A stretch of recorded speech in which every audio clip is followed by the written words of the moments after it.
इयत्ता 5वी, कविता 19वी, वासरू. आता पुढील कडव्यात कवी काय सांगत आहेत ते आपण पाहूया. थकुनिया खूप सरता हुरूप, आठवे कळप तया लागी, तया लागी. आपण किती लांब आलोय, कुठे आलोय याकडे त्या वासराचे लक्षच नव्हते.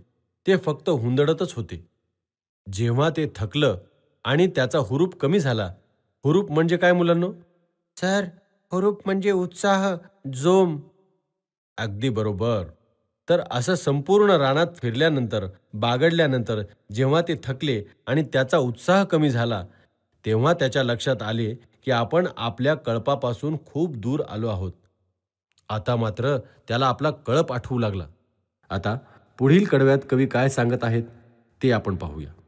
फिरू जाता मागे, दूर जाऊ लागे, फिरू जाता मागे, दूर जाऊ लागे, आणखीच भागे भटकत, भटकत.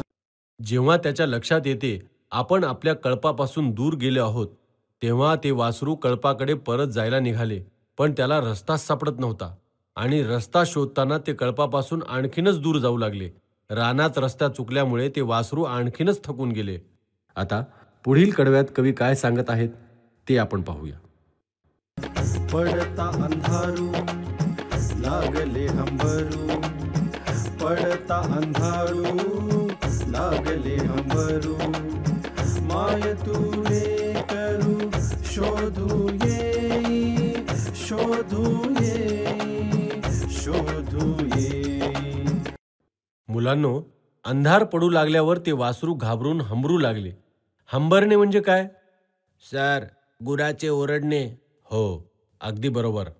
आता त्या वासराला लक्षात आले की आपली आई आपल्या जवळ नाही. आपण रस्ता चुकलो आहोत. त्याला काहीच समजेना कुठे जावे, म्हणून ते आता ओरडू लागले आहे.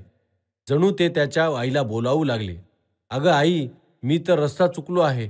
आता तूच तुझ्या लेकराला शोधत ये. अशा प्रकारे एका वासराचे रानात हुंदडणे आणि त्याला त्याच्या आईची लागलेली ओढ याचे सुंदर वर्णन कवीने या कवितेतून केले आहे.